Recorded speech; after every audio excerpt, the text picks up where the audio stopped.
Buenas tardes hermanos, bienvenidos a esta reunión. Vamos a empezar con una oración. Señor, muchas gracias Señor. Gracias Señor por todo este tiempo que has estado trabajando en nosotros y a través de nosotros, Señor.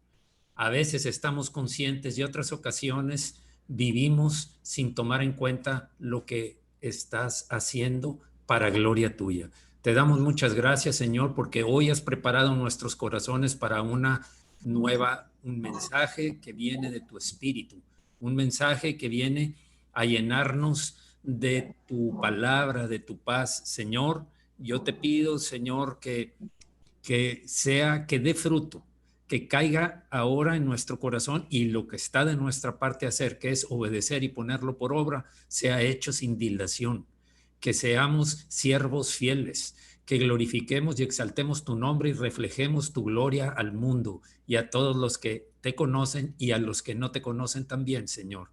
Que seamos fieles servidores todo el tiempo de nuestra vida hasta que tú vengas, Señor, sea pronto, sea hoy, sea mañana o en el momento que sea, estemos velando y orando atentamente, esperando y viendo las señales que tú estás manifestando de tu pronta venida por tu iglesia, Señor. Gracias en el nombre de Jesucristo. Estamos dispuestos. Amén. Gracias, Señor. Amén. Bien, pues vamos ahora a les quiero compartir el mensaje que está preparado para hoy y que tiene que ver con esto. Bien.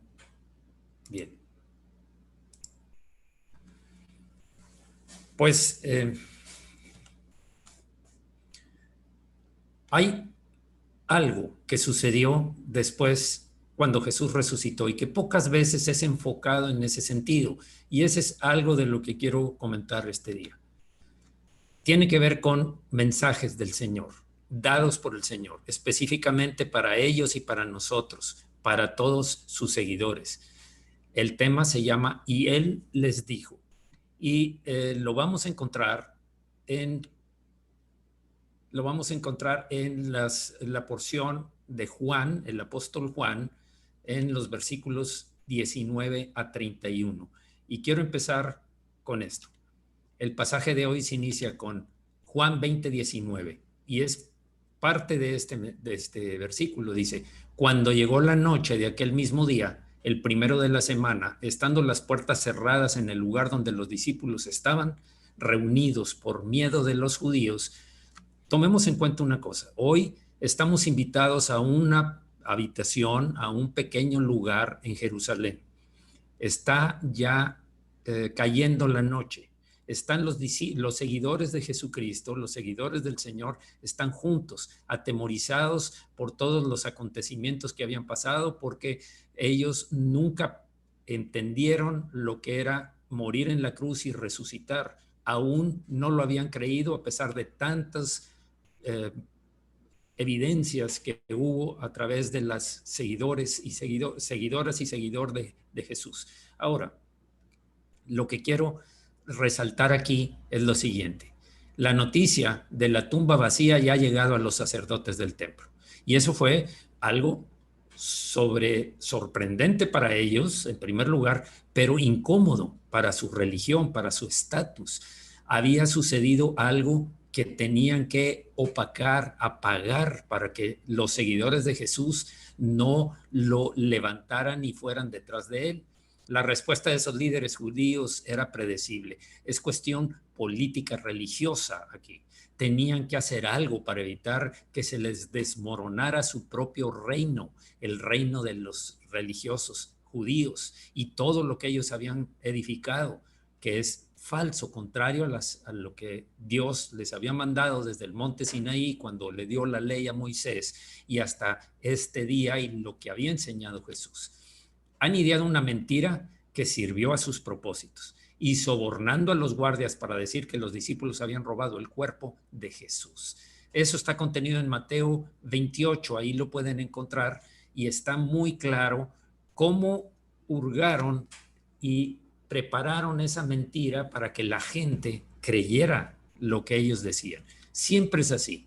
Siempre que hay algo que Dios está haciendo, va a haber el intento de desaparecerlo, va a haber el intento de atacarlo, de resistirlo, como siempre ha hecho el diablo desde el principio, tratando de opacar lo que el Señor está haciendo, pero no lo lograron como ellos pensaban y se les estaba saliendo de las manos ese control que querían tener sobre la gente, no solo de Jerusalén, de todos los judíos y los prosélitos, aquellos que simpatizaban con la religión. Es un momento de miedo para los discípulos, pero también es un tiempo lleno de noticias inesperadas y emocionantes. María Magdalena y otras mujeres han reportado haber visto a Jesús vivo. Hasta Pedro lo ha visto. De hecho, todo el mundo tiene una opinión sobre lo que todo esto significa. Todos los que estaban ahí comentaban y sacaban las noticias, pero ¿cómo puede ser? ¿Qué es lo que está pasando? ¿Qué dicen estas mujeres? ¿Será que por sus sentimientos, sus emociones, están viendo algo que no es? Incluso Pedro, porque se vio descubierto cuando negó al Señor. ¿Qué es lo que está pasando? El miedo estaba imperando en ese ambiente. De repente hay un golpe en la puerta, un golpe fuerte en la puerta. Alguien estaba a la puerta. Cada corazón latía un poco más rápido cuando oyeron ese golpe.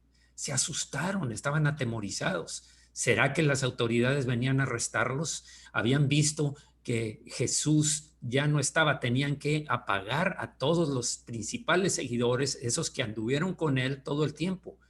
¿Qué pasaría después? Era la pregunta que se hacían, pero con un corazón eh, atemorizado totalmente. Todo el mundo se siente aliviado cuando Cleofas y otro discípulo entran en la habitación. ¿Qué es lo que está sucediendo? Parecen emocionados y comienzan a compartir lo que les acababa de pasar en Emaús. Esto era lo último que acababa de pasar. Esta era la última noticia que les llegaba. Dos discípulos, uno llamado Cleofas y otro, iban de camino a Jerusalén, a su pueblo, Emaús. De repente, un desconocido un desconocido se les empareja y empieza y pregunta, ¿qué está pasando? ¿Por qué hay tanta conmoción en Jerusalén? Le empiezan a decir los últimos acontecimientos de Jesús que murió en la cruz y que ellos esperaban que era el Salvador, era el Mesías que se había prometido. Mientras decían eso, empezó ese desconocido, ese extranjero tal vez, a decirles, a citar muchas escrituras en donde se hablaba de que era necesario que el Cristo muriera y resucitara, padeciera, muriera y resucitara para llevar a cabo el plan de Dios. Pero cuando llegaron a Emaús, ya habían establecido una cierta relación de compañerismo con él y lo invitaron a entrar a su casa para compartir la cena. Ya estaba, como dije al principio, ya estaba oscureciendo, ya se había acabado estaba terminando el primer día de la Pascua, el día en que Jesús había resucitado. Lo invitan y cuando él parte el pan y ora, les es abierto el conocimiento, les es la revelación de que era Jesús mismo el que estaba frente a ellos, era el Señor Jesús. Por eso estaban tan sorprendidos, tan emocionados, que aún en la noche corrieron toda esa distancia que había entre Maús y Jerusalén para llegar a darle la noticia a los seguidores de Jesús. Y eso fue lo que sucedió. De hecho, ellos comentaban en Lucas 24:32, en un momento, quiero profundizar un poco más, pero en Lucas 24:32, y se decían uno al otro, Cleofas y el otro discípulo, ¿no ardía nuestro corazón en nosotros mientras nos hablaba en el camino y cuando nos abría las escrituras? Ahora entiendo la revelación, ahora sé que estaba con nosotros el Señor y nos estaba hablando, pero no entendían hasta que vieron a Jesús y ahora empieza a tener sentido todo lo que había en sus corazones. ¿No te pasó a ti? ¿Tú no sentías esto? Sí, claro, yo también lo sentía. Ellos finalmente habían entendido. Pero, ¿qué sigue en el versículo 19? Habíamos leído cuando llegó la noche de aquel mismo día, el primero de la semana, estando las puertas cerradas en el lugar donde los discípulos estaban reunidos por miedo de los judíos, vino Jesús y puesto en medio, ¿qué es esto? ¿Qué está pasando? ¿Qué está sucediendo.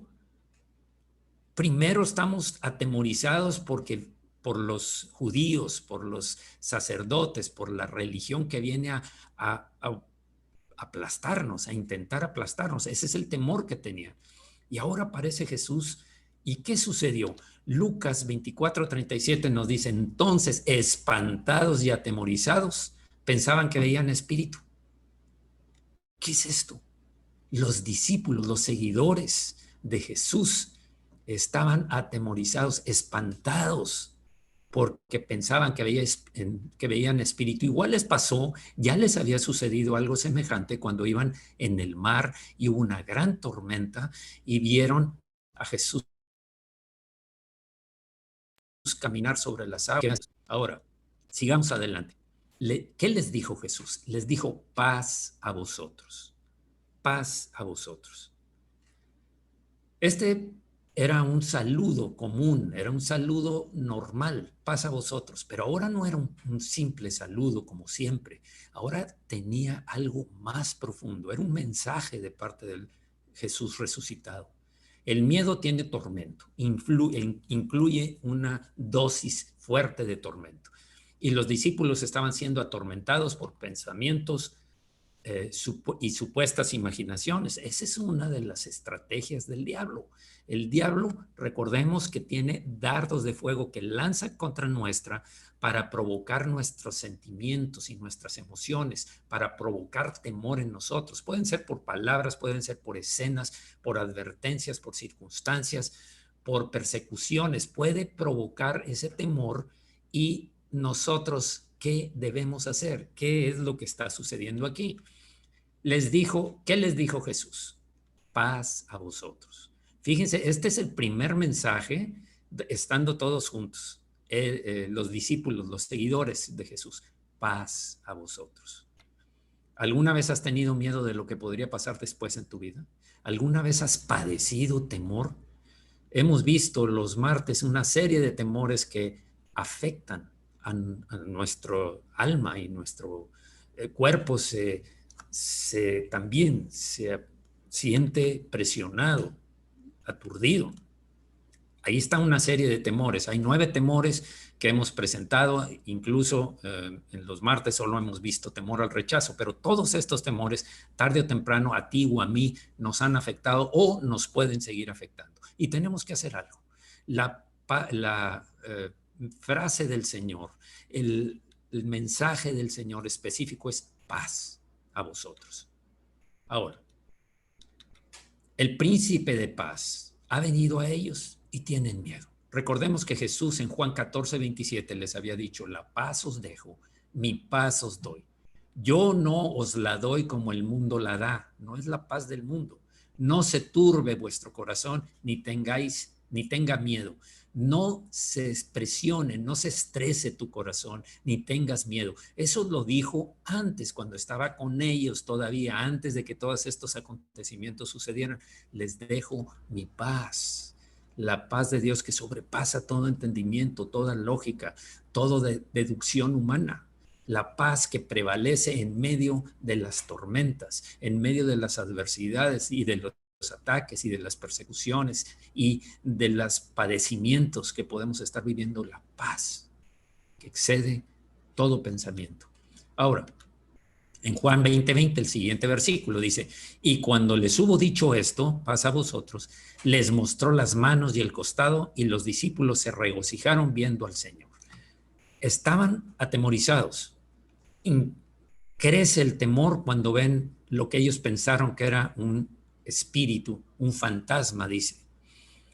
Pero cuando hubo dicho esto, les muestra las manos y el costado, y los discípulos se regocijan viendo al Señor.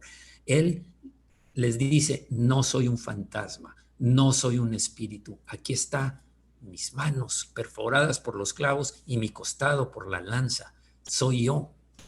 ¿Qué sucede? ¿No es maravilloso cómo la presencia de Jesús puede dar la vuelta a nuestro mundo? ¿No es maravilloso cómo cuando la conciencia y tu ser, tu espíritu está vibrando en la presencia del Señor, o consciente, por lo menos consciente de la presencia del Señor, los efectos del maligno se ven derrotados, como que es el escudo de la fe lo que detiene esos dardos de fuego y no van a afectar a tu corazón, a tu alma, no van a causar daño a tus sentimientos, a tus emociones y sentimientos, provocando temor o cualquier tipo de temor. Ahora, de hecho, en Hebreos 13:5, porque él dijo, no te desampararé ni te dejaré. Y también dice la Escritura que él no nos ha dado un espíritu de cobardía, quiere decir un espíritu que fácilmente se atemorice. Dios nos ha dado un espíritu de poder, de amor y de dominio propio, de valor y de dominio propio. Eso es lo que tenemos ya en nosotros. Eso es lo que ya está en nosotros. ¿Qué libertad le des tú a eso o yo? Depende de ti y de mí. Ya no depende del Señor. El Señor ya no lo dio. Ya lo tenemos. Ya no hay que pedirlo. Hay que recibirlo por la fe. Por gracia nos fue dado. Por el sacrificio, la gracia y la misericordia de Dios nos es otorgado un espíritu de valor, no un espíritu de temor, un espíritu de poder y dominio propio. Ahora, ¿qué nos toca a nosotros? Cree, recíbelo. ¿Eres consciente de su presencia en tu vida hoy? ¿Vives el día? ¿Vives las circunstancias? Consciente de la presencia de que el Señor está contigo, de que el Señor es tu pastor y nada te faltará, que aunque andes en valles de sombra de muerte, no debes temer mal alguno porque Él está contigo. Él lo dijo, Él lo escribió, y si Él lo escribió es una promesa, y esa promesa se recibe por fe, por fe. No te dejaré, no te desampararé. Eso es lo que Él había dicho. Cuanto más permanecemos ante Él durante el día, fíjense, esta es una base, esta es una clave, esto es importantísimo. Cuanto más permanecemos ante Él durante el día, más dependencia tenemos con Él en nuestro espíritu, más vamos a ser abierto nuestro entendimiento, como lo sucedió con los de Emaús, con los dos discípulos de Emaús. Todo el tiempo que pasaron con Jesús y Jesús hablándoles de lo escrito está, de lo que estaba, de todas las escrituras, fue creciendo en ellos a tal grado que cuando se abrió, y eso que no tenían todavía el Espíritu Santo, pero el mismo Salvador, el resucitado, estaba frente a ellos. Ellos cambiaron y no se fueron a dormir y mañana vamos, inmediatamente, aunque esté oscuro, vámonos, vamos a correr a avisarles. Eso es el cambio, eso es lo que transforma tu vida, tu día, tu temor en gloria, en gracia. Jesús dice a sus seguidores, mi paz os doy. Este fue el mensaje, mi paz os doy. Esto es lo que el Señor quiere dejarnos hoy.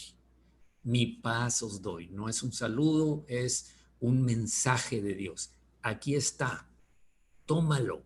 Es para ti y para mí. Mi paz os doy. Bien, piensa en la forma que estos discípulos se han comportado hasta hoy. Estos fueron, imagínate que tienes a 12 personas que tú las estás discipulando durante 3 años y medio. Todos los días están contigo, todos los días. Fueron añadiéndose hasta que llegaron a los 12 que estaban elegidos desde el principio. Tú les enseñaste la doctrina, vieron los milagros que hiciste, las grandes obras. De hecho, en una ocasión estuvieron ellos en peligro grave por una tormenta que amenazaba con hundirlos, según los mismos expertos pescadores lo describen. Ellos estaban a punto de hundirse cuando Él viene y los rescata y ven la autoridad que tiene y el poder que tiene para callar el mar y el viento. Aún así, ¿cómo se habían comportado estos discípulos? Uno había traicionado a Jesús, lo había traicionado, lo había vendido por unas monedas de plata. Eso había hecho uno de los 12 con los que Él había andado. Otro negó conocerlo y finalmente todos huyeron dejándolo solo cuando vinieron a arrestarlo. Huyeron para que no los aprendieran a ellos. Lo abandonaron, aun cuando decían que te vamos a seguir hasta el fin del mundo, hasta la muerte, si es necesario. Se fueron todos huyendo. ¿Hay algo que suceda en nuestra vida que te suene, que hagamos en ocasiones eso? ¿Cómo te sentirías tú que tuviste esos 12 y les dedicaste tanto con amigos así, ¿cómo te sentirías? ¿Qué hay en tu corazón? Imagínate que estás a punto de ser brutalmente golpeado y crucificado. Vas a padecer enormemente y le pides a esos tus amigos que han estado contigo los últimos 3 años y medio y han recibido tanto de ti. Le has dicho a 3 de ellos, a los más cercanos, a los que habían visto aún que que Jesús fue transfigurado en el monte, saliendo la gloria de Dios, reflejándose, manifestándose más bien la gloria de Dios.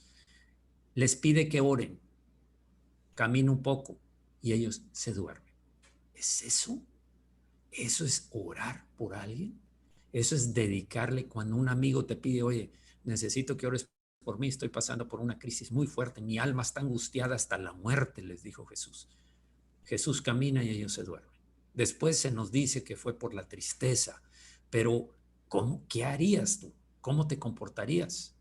¿Cómo reaccionarías al verlos de nuevo? ¿Qué pasaría? Jesús dice a sus seguidores, mi paz os doy.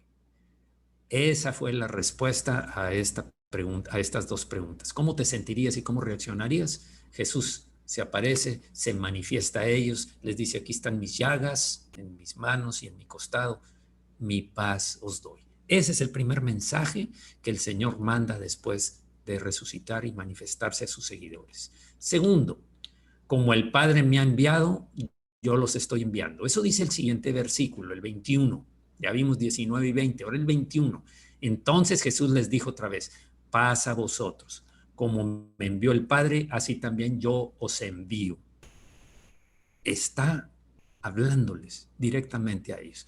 Primero, con su reino de paz en nuestros corazones, porque ya nos dijo, mi paz os dejo, mi paz os doy, se nos encarga servir. Ahora ya tienes la paz, ya no estás asustado, el temor se fue, estás gozoso de haber visto al Señor resucitado. ¿Qué vencer a la muerte? Eso era para estar soberanamente sorprendido y agradecido por verlo, por vivirlo. Primero se nos encarga servir. Segundo, un encuentro íntimo con Cristo resucitado es a menudo la preparación para el ministerio. Cuando tú empiezas a introducirte en la relación con el Señor Jesucristo, está ya iniciando, se está destrabando, ya está empezando a tu llamado para el ministerio, para el servicio del Señor.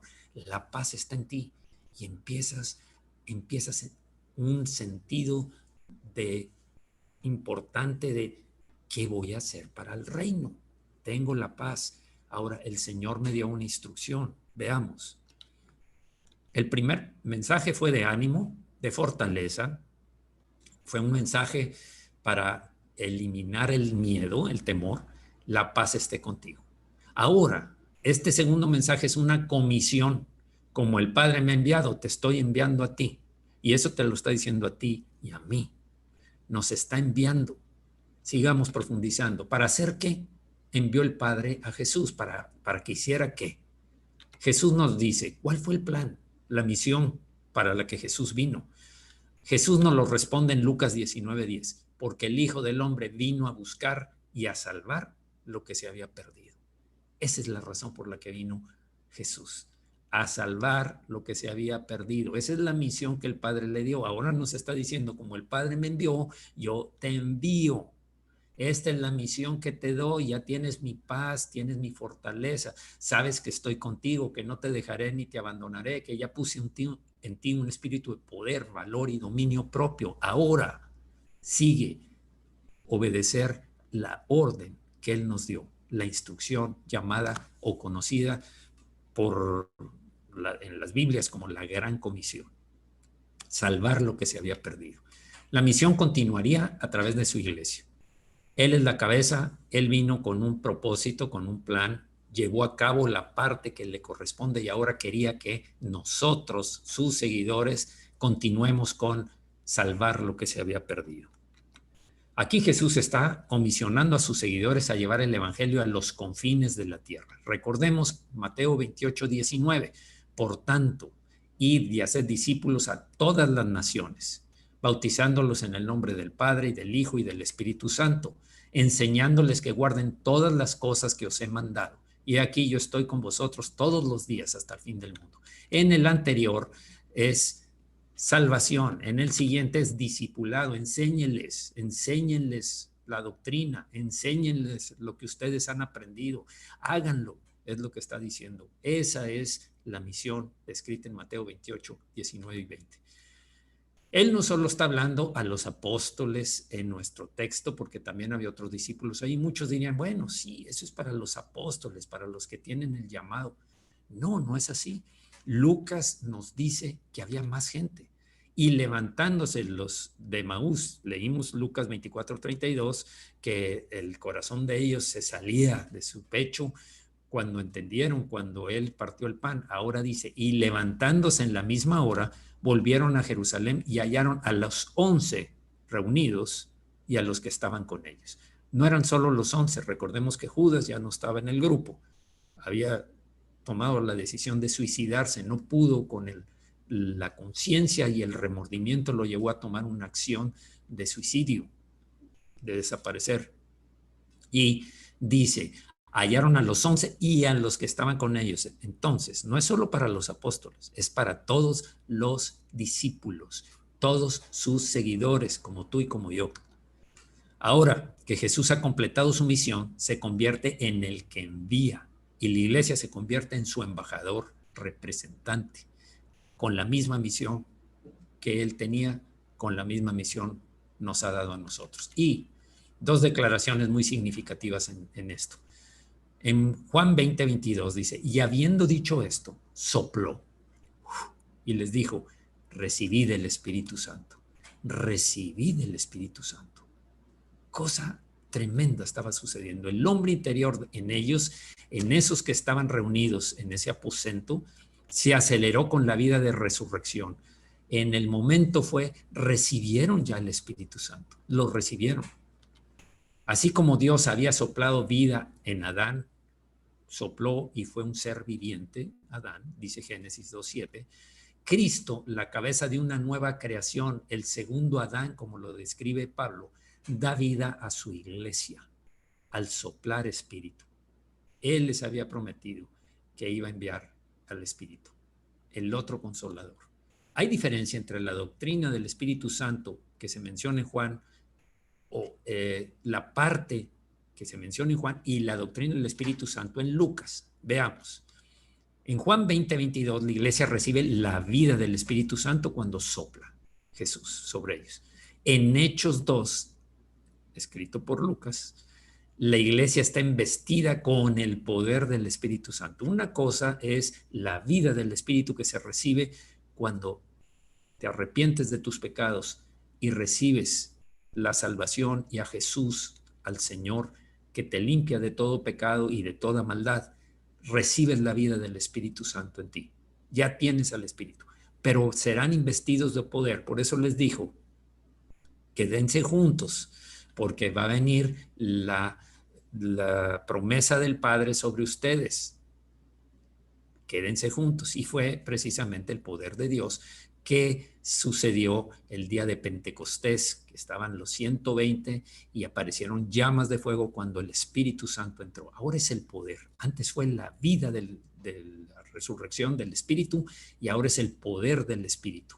Había poder, ahora estaban sustentados, ahora había capacidad. Fíjese, en Juan 20:23, a quienes remitiereis los pecados, les son remitidos, y a quienes se los retuviereis, les son retenidos.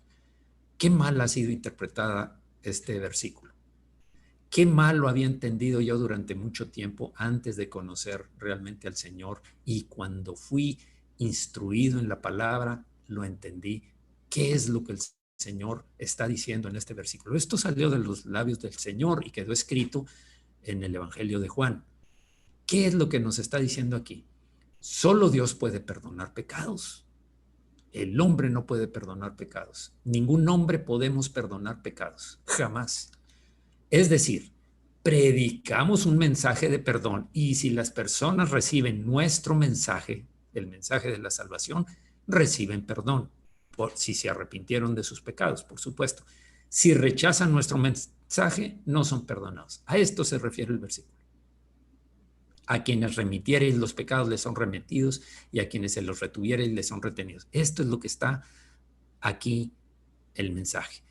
El poder es de Dios. Esa autoridad solo la tiene el Señor. Vamos a ver 2 ejemplos solamente. Uno, en Hechos. El apóstol Pablo, después del día de Pentecostés, cuando un estruendo fuerte, se manifestó el Espíritu Santo en lenguas de fuego sobre los 120 y empezaron a hablar en otras lenguas y todos les entendían, cada uno en su lenguaje, en su idioma. Dice, al oír esto, cuando le dijeron, ¿qué tenemos que hacer? Cuando Pedro les dice a Jesucristo, a quien crucificaste y si lo llevaste, ahí dijeron, entendieron y dijeron, ¿qué hacemos? Si eso hicimos, ¿qué hacemos? Arrepiéntanse de sus pecados. Dice, al oír esto se compungieron de corazón, realmente se quebrantaron de corazón y dijeron a Pedro y a los otros apóstoles, varones, hermanos, ¿qué haremos? Ahí es cuando les habla el mensaje de salvación, el perdón de pecados y la salvación. Otro ejemplo, Lucas 26:46, y les dijo, así está escrito y así fue necesario que el Cristo padeciese y resucitase de los muertos al tercer día, dice, y que se predicase en su nombre el arrepentimiento y el perdón de pecados en todas las naciones, comenzando desde Jerusalén, desde el origen, desde donde sucedieron los hechos de llevar a la muerte a nuestro Señor, al Salvador. Arrepentimiento primero y perdón segundo. Recibes el perdón si hay arrepentimiento, no solamente por recitar una frase, una oración. Cuando hay una verdadera, como esta gente, se compungieron de corazón, ¿y qué hacemos? Arrepiéntete y recibirás el perdón de pecados. Ahora, Jesús está dando a su iglesia una tarea, pero también le está asignando autoridad para lograr le está dando autoridad para lograr esa asignación. No te envía solamente al frente de batalla, te envía armado, te envía con autoridad espiritual, con poder. Tu palabra va a ser eh, llena de poder del Espíritu. Manifestaciones poderosas hubo en toda la gente y sigue habiéndolas hoy en día. En ocasiones puedes estar hablando algo, enseñando algo y una persona está siendo desnudada de su corazón y está dándose cuenta de su pecado, de su procedimiento. Entonces, eso es autoridad espiritual. Tal vez ni siquiera estás consciente o tal vez sí, tienes palabra de conocimiento, pero el Señor le está hablando a esa persona a través de ti. El Espíritu Santo está hablando. La iglesia es enviada a hacer la voluntad de Cristo, no su propia voluntad, no la voluntad de la iglesia. La iglesia tiene un propósito, el obedecer al Señor. Y si el Señor dijo, id y predicar el evangelio a toda criatura y enséñenles primero la salvación y segundo la doctrina, las enseñanzas que yo les he dado. Escucha atentamente a 1 Juan 1:9 para confirmar que solo el Señor tiene autoridad. Si confesamos nuestros pecados, Él es fiel y justo para perdonar nuestros pecados por su fidelidad y justicia, por su misericordia y gracia, y limpiarnos de toda maldad. Él, eso lo dice 1 Juan 1:9. Él es fiel y justo, no un hombre. Ni tú ni yo podemos perdonar pecados. Nosotros podemos invitar a la gente cuando te dicen pequé, invitarla a que vea su pecado, se vea en qué y se arrepienta y acude al Señor y le pida perdón. Esa es la manera de remitir el pecado a la cruz de Jesús. El perdón de los pecados está bajo la autoridad de Dios. No debe ser usurpada por las instituciones del hombre, de ninguna religión. Como el Padre me envió, te estoy enviando. Ese es el mensaje segundo. Tal como el Padre me envió y hice y obedecí aún hasta la misma muerte, así te estoy enviando a salvar lo que se había perdido.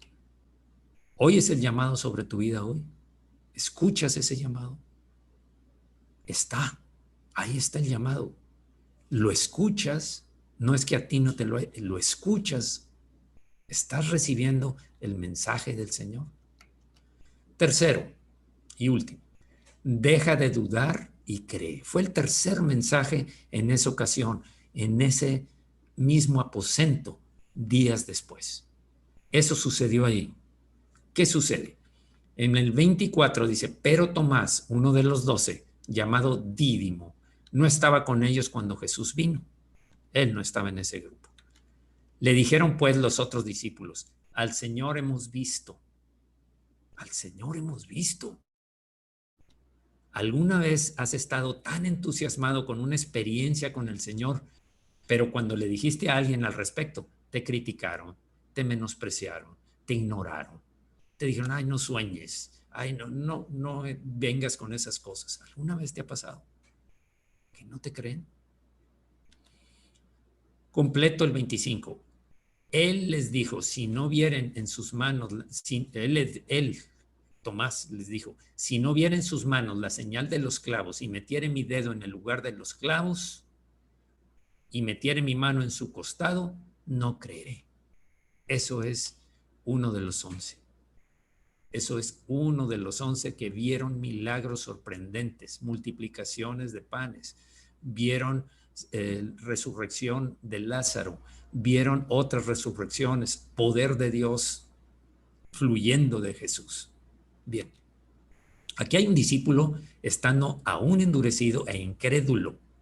¿Por qué se comporta así Tomás? ¿Qué está pasando con Tomás? ¿Qué le está sucediendo? Parte puede ser por su personalidad. Es una persona analítica por naturaleza y ahorita vamos a ver por qué. Es algo que está analizando él. Me están diciendo algo que yo no es lógico, no me parece, no tiene sentido lo que me están diciendo, a pesar de todo, todas las evidencias que había visto antes. Vimos que en la última cena, cuando Jesús hablaba de su partida, él, Tomás dijo en Juan 14:5, Señor, no sabemos a dónde vas, ¿cómo pues podemos saber el camino? Él les decía, ya conocen el camino. Y Jesús le responde, yo soy el camino, la verdad y la vida, a la pregunta de Tomás. Aquí vemos una personalidad analítica, una personalidad que, primero, no pretenderá seguir adelante solo para ser agradable, para obtener aprobación del Señor. Ay, sí, Señor, yo iría contigo hasta la muerte. Sí, Señor, yo estoy dispuesto a lo que tú digas. Un día, después de una hermosa alabanza y adoración, pero poco tiempo después. No, este era definido, este dijo, no lo entiendo, no lo creo, no lo acepto.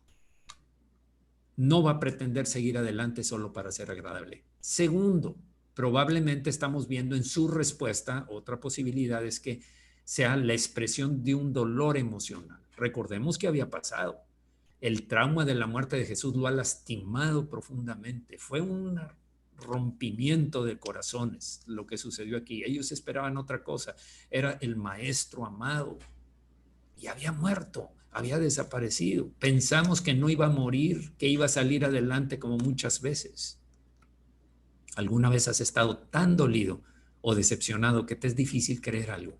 Te has encontrado con personas que pasan por un profundo dolor emocional, una pérdida de un familiar, una pérdida de algo que ellos habían anhelado por mucho tiempo y lo ven destruido, desmoronado. ¿Has hablado con personas así y están bloqueadas? ¿Están totalmente oponiéndose a todo lo que les estás diciendo? Tomás no estaba siendo obstinado y cínico, la verdad, pero no quería volver a ser lastimado. Es un mecanismo de autoprotección, es un escudo, decir, no lo creo para no volver a ser herido. Ya lo fui mucho una vez, ya no resistiría otra vez otra situación así. Bien, pero aún así está en la incredulidad y no es un buen lugar, un buen estado para quedarse estacionado. No es, por más justificantes que haya, por más que seas analítico, deductivo, veas las evidencias, ni porque te haya sido muy herido en el corazón, La incredulidad no es un buen lugar. La incredulidad es oposición a la fe, que es el justo por su fe vivirá. Y si retrocediere, y si se hiciera incrédulo, no agradará a mi alma, dijo el Señor. Si retrocediere, no agradará a mi alma. Ahora, ¿qué hará Jesús con esta actitud de Tomás? Dudando. ¿Qué harías tú? ¿Qué haría yo? ¿Qué? Todo lo que ha sucedido, todo lo que ha visto, ¿qué hará Jesús con esta actitud de Tomás? ¿Lo desechamos? ¿Lo abandonamos? Ay, no, está cerrado, estás endurecido por tantas cosas que te han pasado. No, tú eres un hombre de poca fe. Quítate de mi vista, salte, ya no te voy a volver a compartir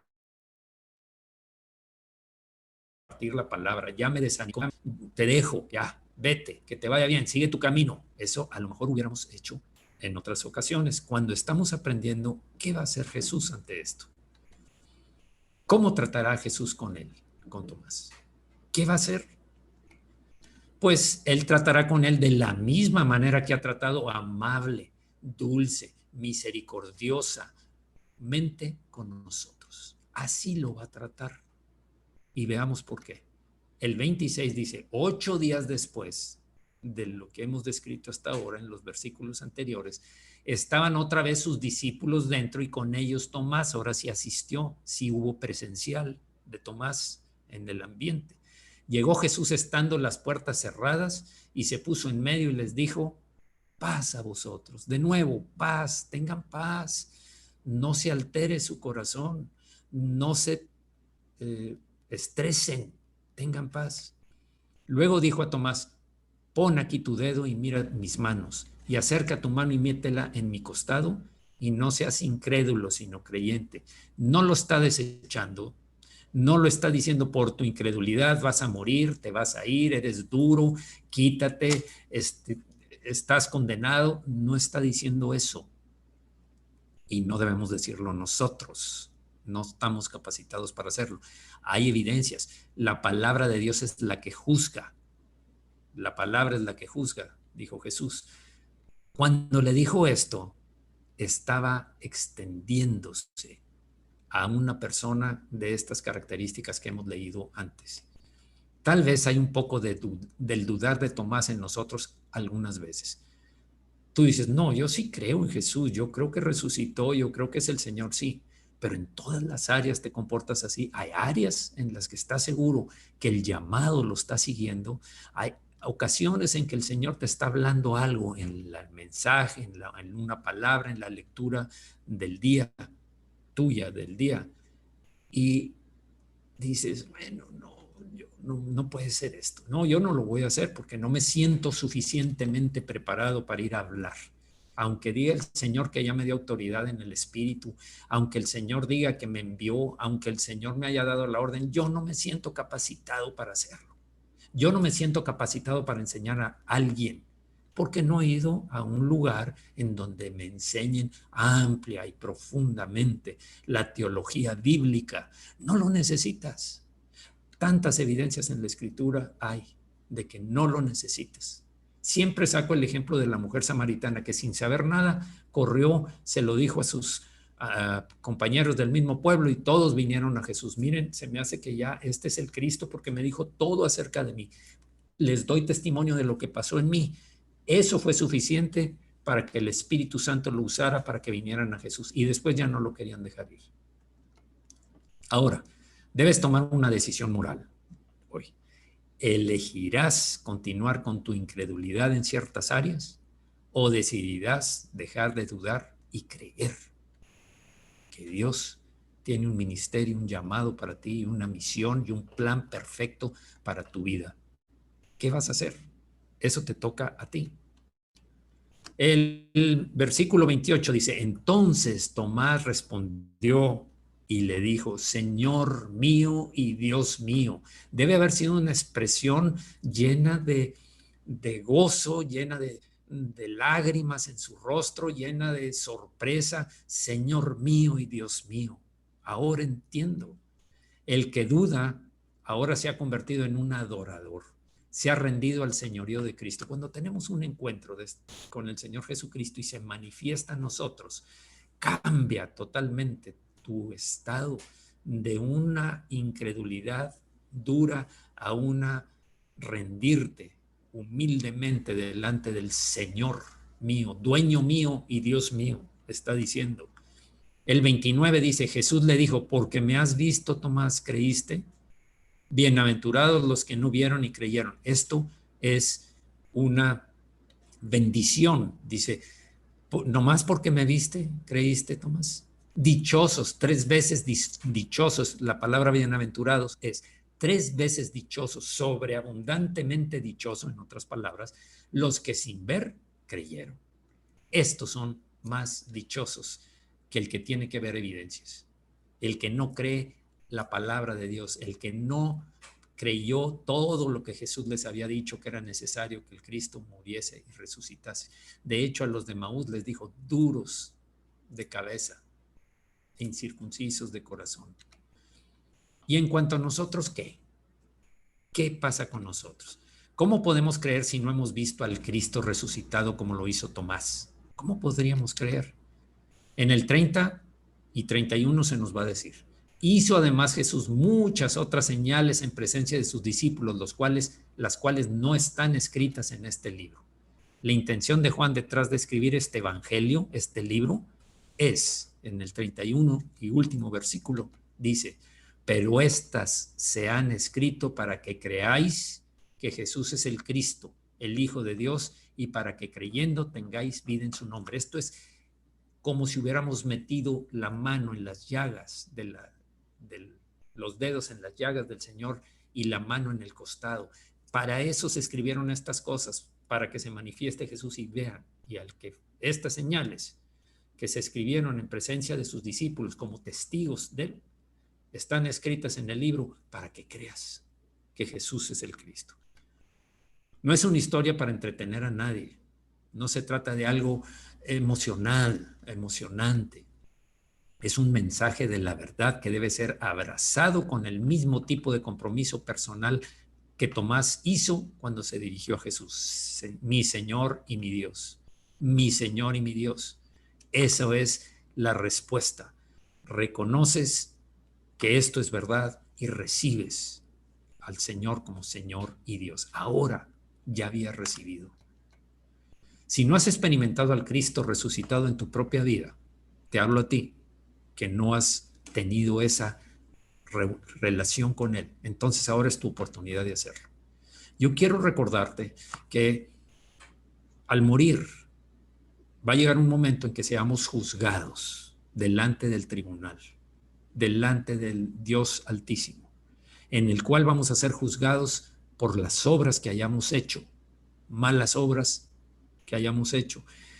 ¿Cómo malas obras? Si has pecado conforme a los 10 mandamientos, si has adulterado, mentido, robado, si no has honrado a tus padres, si has tenido idolatría, algo más valioso, mi trabajo, mi figura, mi dinero es más valioso, mi profesión es más valiosa que dedicarle tiempo al Señor, que leer su palabra, que obedecer su palabra, no me interesa, solo cuando la necesite la uso, si hay promesas las entresaco y esas les digo, aquí prometiste, pero no lo obedeces.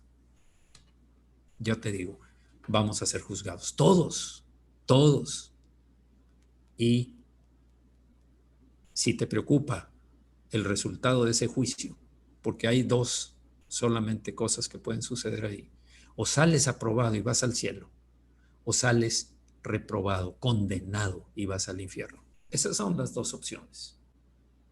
Depende de tu vida, depende de los actos que hiciste. Y si te preocupa, si realmente te preocupa tu condición, si te has visto reflejado en el espejo y dices, yo he pecado, no nomás con uno, yo creo que hasta con todos, he codiciado lo que otros tienen. No he tenido a Dios por encima de todas las cosas, como primer lugar, no lo he amado como Él debe ser amado. Si te preocupa el resultado de esto, que sea la condenación, si te preocupa, yo te digo algo. Nadie pudimos cumplir con esto, pero Jesús para eso vino a morir en la cruz. Él murió en la cruz en tu lugar y en mi lugar. Él dio su vida para que tú no tengas que poner la tuya, porque la paga del pecado es muerte, mas la dádiva de Dios es vida eterna en Cristo Jesús. Si es que quieres realmente que salga un fiador, que Él pague la sentencia que te toca a ti de condenación, reconoce tu pecado, reconoce en lo que has pecado. Duélete de corazón, realmente, quebranta tu corazón, quebrántate al decir, Señor, he pecado y merezco cualquier decisión que tú hagas en ese día, pero si recibes el sacrificio de Jesús, si recibes la gracia de Dios, por fe la recibes, extiendes tus brazos de la fe y la recibes, van a ser perdonados todos tus pecados y vas a recibir la salvación. Y si lo hiciste ahorita, si lo hiciste en este momento, yo te quiero felicitar porque es la decisión más importante de tu vida. Es la decisión más importante que cualquier hombre, mujer, joven, niño puede hacer. Esa es la decisión más trascendental que cambia tu destino eterno. No estoy hablando de destino temporal, no se trata de una carrera ni una inversión, ni escoger a la pareja que quieres tener, se trata de tu eternidad. Yo te quiero felicitar y te recibimos en el cuerpo de Cristo, en donde estés y cuando estés oyendo este mensaje, eres parte del cuerpo de Cristo si lo recibiste. Él sopló el Espíritu Santo y has recibido el Espíritu de vida, el Espíritu de resurrección de Jesucristo. Gracias a Dios por tu vida, gracias a Dios por creer, gracias a Dios porque eres un hijo de Dios. Ahora eres un hijo de Dios y un hermano nuestro también. Ahora, quiero mencionar 3 versículos. Marcos 1:15. El tiempo se ha cumplido y el reino de Dios se ha acercado, dijo Jesús. Arrepentíos y creed en el Evangelio, que es el Evangelio, es lo que acabo de decir. Jesús murió y resucitó, dio su vida por ti y por mí. Romanos 5:8, mas Dios muestra su amor para con nosotros, en que siendo aún pecadores, Cristo murió por nosotros. De tal manera es su amor, que no importa lo sucio, lo maloliente que éramos, Él dio su vida para que nosotros tuviéramos vida eterna. Y tercero, Romanos 6:23, porque la paga del pecado es muerte, mas la dádiva de Dios, mas la gracia de Dios es vida eterna en Cristo Jesús, Señor nuestro. Ahora, si ya eres salvo, termino con esto, si ya eres salvo, Jesús te dejó un mandamiento que debes obedecer. Es un mandamiento del Señor Jesucristo. No es una opción, no es un llamado para ciertas personas, no es para los evangelistas, no es para los pastores, los apóstoles, no es para todo seguidor de Jesús. Si eres salvo, te dejo un mandamiento que debes obedecer. Y les dijo, id por todo el mundo y predicar el evangelio a toda criatura. Esa es. Vamos a orar y vamos a darle gracias a Dios por lo que Él ha hecho en nosotros y a través, de nosotros. Veamos, vamos a orar. Señor, tremendas cosas, tremendos 3 mensajes hemos visto que tú diste, Señor, después de resucitar a tus seguidores. Gracias, Señor, porque esos mensajes son para nosotros. La paz nos dejaste, Señor. La paz nos diste. Paz a vosotros. En medio de tormentas, de angustias, de amenazas, de situaciones difíciles, tú estás conmigo, yo estoy contigo, Señor, porque tú dijiste que no me dejarás ni me abandonarás. Yo no voy a reaccionar como un cobarde. Yo tengo un espíritu en mí que tú me diste, un espíritu de poder, valor, amor y dominio propio. Tú me lo diste, yo lo quiero dejar en libertad, que fluya, que desatarlo en mí para que realmente rechazar, resistir los dardos de fuego del maligno. Yo quiero aprender más de ti leyendo tu palabra. Yo quiero permanecer más tiempo contigo, Señor, porque en la medida que permanezco más tiempo, es en la medida en que voy a recibir la revelación de tu voluntad para mi vida y de qué debo hacer en cada paso. Señor, Gracias, Señor, porque también me envías a llevar este mismo mensaje que tú trajiste, Señor. Me diste no solo la encomienda, sino también me equipaste con autoridad espiritual para reprender demonios, para sanar enfermos, para que cuando hablemos tal vez con palabra de conocimiento o palabras que tu espíritu ponga en nuestra boca, sean conmovidos los corazones de muchos que están perdidos y destinados al infierno. Muchas gracias, Señor, por lo que tú has hecho. Creemos y te adoramos, Señor mío y Dios mío. No quiero dudar, tu palabra es verdad. Todo esto se vive por la fe en la verdad, en ti, Señor, y en lo que tú hiciste. Muchas gracias, Señor, en el nombre de Jesús, porque estás despertando a la iglesia semillas de amor para que haga aquello que tú nos mandaste hacer. Cada uno será responsable por sí mismo y por las personas que debió haber compartido, que debimos haber compartido, tanto las que ya lo hicimos como aquellos que debemos estarlo haciendo ya, con aquellos que debemos estarlo haciendo. La misión es muy clara, ir y salvar lo que se había perdido. Gracias, Señor, en el nombre de Jesús. Gracias también porque tú estás hablando a los corazones nuestros, estás sanando las enfermedades, cualquier tipo de enfermedad, estás proveyendo al necesitado, Señor. Nunca nos olvidas, nunca nos abandonas.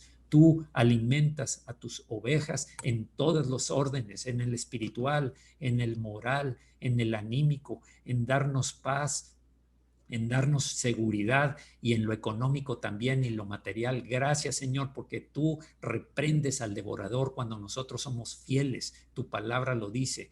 No, vean, pruébenme en cuanto al diezmo y si no reprenderé yo al devorador. El devorador quiere atacar no nada más la economía, quiere atacar otras áreas de nuestras vidas, pero será detenido por ti porque tú pones un muro de fuego alrededor nuestro, Señor, que no puede ser penetrado por el diablo ni tiene autorización de hacerlo. Yo te doy muchas gracias, Señor, porque lo estás haciendo con cada uno de nosotros. En el nombre de Jesús, gracias, Señor, porque tú estás obrando en todos los corazones, en los niños, en los jóvenes adolescentes, en los jóvenes mayores, que los estás preparando para la obra, en los adultos y en los más grandes también, dándonos una nueva visión, una nueva forma de actuar. Gracias, Señor, en el nombre de Jesús, que estemos aún recluidos en los centros penitenciarios, está creciendo la cantidad de discípulos ahí porque se está extendiendo